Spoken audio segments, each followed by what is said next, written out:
We're going to start off with a hometown boy. His name is Tom Venzor, and I'll bet at least half the people here know him, might even know him pretty well. I like him a lot because when he was a teenager, I was playing in a rock and roll band on this stage for a Life Teen event, for the Catholic Youth event. And Tom Venzor told me, he said that I was his favorite bass guitarist. But anyway, I think the Life Teen did really well at character formation with even one of the members of that three-piece band, and it was actually our mayor, Art Lindbergh's brother. But certainly we've seen Tom take his faith seriously, take his profession as a lawyer seriously, and to be able to serve God's will and to serve God's will in a way that he can help people to learn better about the issues like he's going to discuss today, concerns that we'll want to think about and carefully vote. So with that, I'm going to bring Tom on up. Is your microphone on? Yeah, thank you. Yep, we're good. Thank you very much, Paul. Paul is right up there with John Paul Jones from Led Zeppelin, so he's for some of the greatest bassists in history, so thank you for the introduction. It's always good to be home. I always try to think of a funny joke to tell before I start things, but I couldn't think of anything funny other than I was thinking of the words from the gospel that a prophet is rejected in his hometown, so I hope that's not the case today, but we'll find out.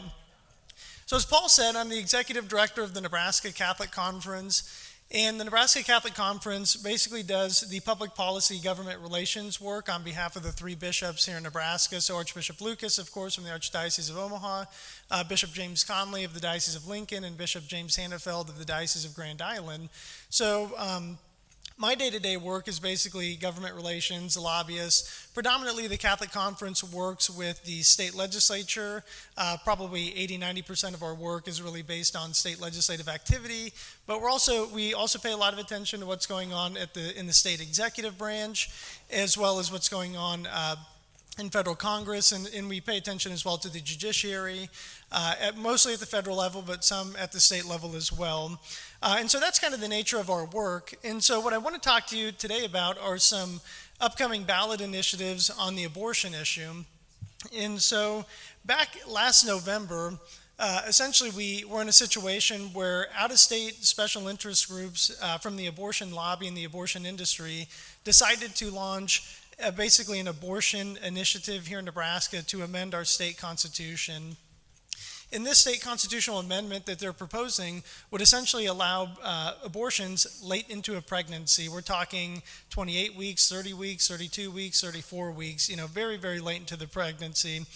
And so that's obviously a bad proposal. We'll talk about that here in a moment and kind of dig into why that's the case. But several months after that, there was a group of medical professionals who came forward with an alternative proposal that basically provides some protection in the second and third trimester for preborn children, and it also allows basically the legislature to continue to have the authority to provide safety and health measures, particularly for women, girls, and preborn babies.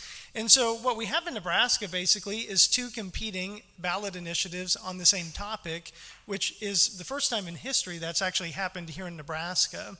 And also it's the first time in the last couple years that we've seen this concept of competing ballot initiatives on the abortion issue in the last couple years since Roe versus Wade was overturned through the Dobbs decision, because since then we've seen a number of ballot initiatives go on through the states, including in Kansas and most recently in Michigan and Ohio. And so then the question is, okay, what do we got going on here in Nebraska? So we have two initiatives. One is Initiative 439, and this is the bad initiative. It's the one to vote against. And so you have some handouts here at each one of your chairs. And the first handout, in the first one-pager, and then the second page of that one-pager, essentially give you the reasons for why Initiative 439 is bad. And then it goes on the last page to talk about Initiative 434, to talk about why this is an initiative that you should vote for. And so when we look at Initiative 439, first of all, we have to look at the language of the proposal that's being offered here by the abortion industry. And the language that they're proposing is this, that all persons shall have a fundamental right to abortion until fetal viability or when needed to protect the life or health of the pregnant patient without interference from the state or its political subdivisions. Fetal viability means a point in pregnancy when, in the professional judgment of the patient's treating healthcare practitioner, there is a significant likelihood of the fetus's sustained survival outside the uterus without the application of extraordinary medical measures. And I think I just tried to say that without breathing. So that's a lot of words, and there's a lot of words with a lot of particular meaning that are embedded in them. These words were each chosen intentionally by those who represent the abortion industry and in the abortion lobby, and particularly out-of-state special interest groups. These are terms that all have a lot of meaning in them, and so then the question becomes, what is the meaning within them, and why are they so bad? And while I won't be able to jump into kind of a full presentation of why this language is bad, but this is a little one-pager you can take home, spend about 5-10 minutes reading through it. You can go to our website, voteagainst439.com, to learn more. But in the meanwhile, I want to talk about just a couple reasons this language is highly problematic. First of all, the language of all persons having a fundamental right to abortion is a very intentional choice by the authors of this language.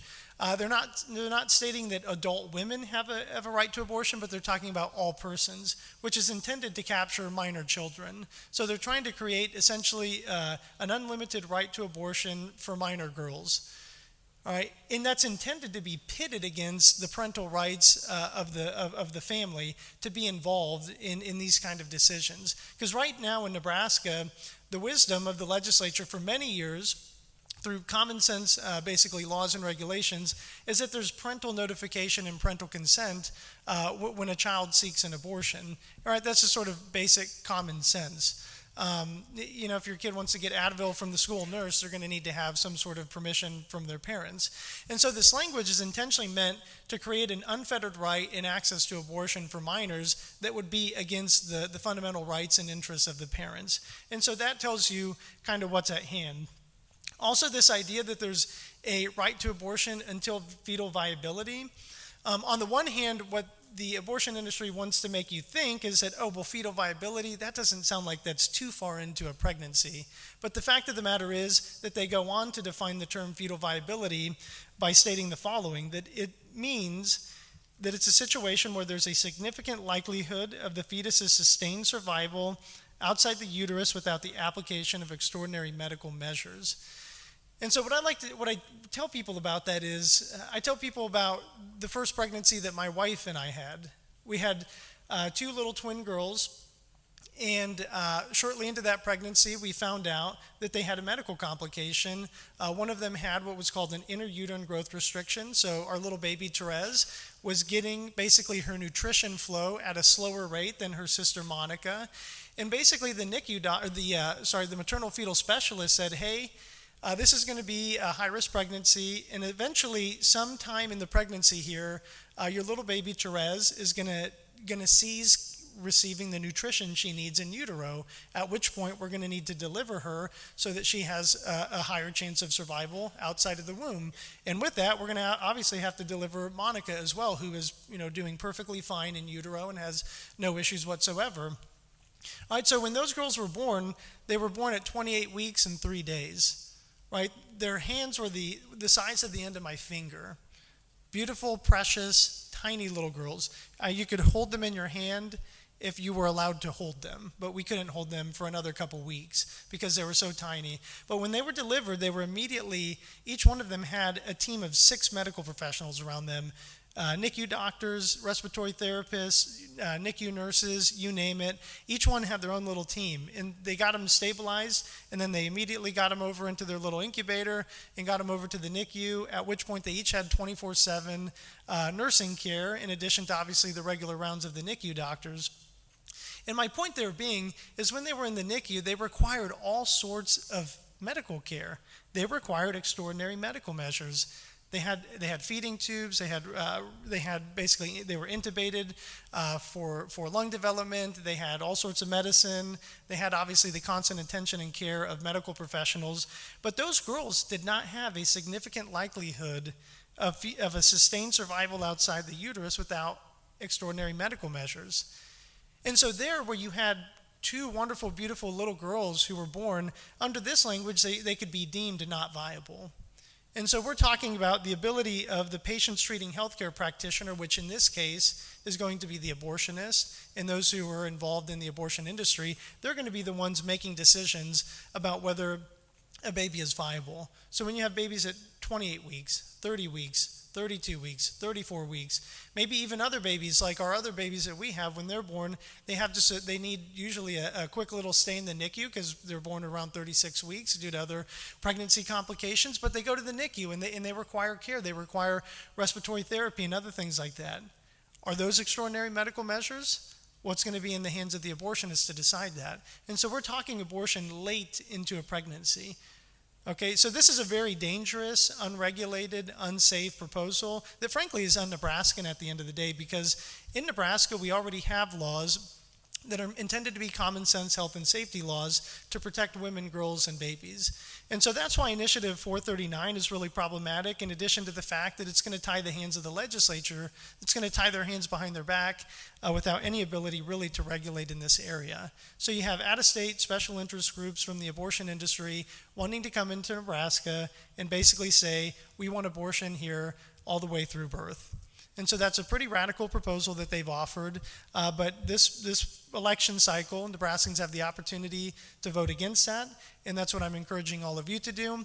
And then on the flip side, without going into length here, is Initiative 434, which provides some level of protection for babies in the second and third trimester, while continuing to provide opportunities for the legislature to be able to, again, have health and safety laws that are meant to regulate against coercive and unsafe abortion practices.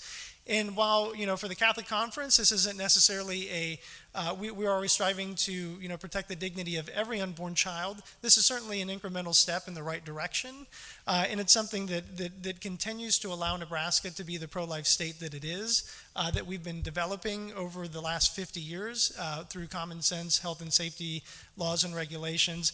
And so those are two of the initiatives that you're going to be seeing when you go to the ballot. So when you see 434, vote for 434, and when you see 439, you're going to want to vote against 439.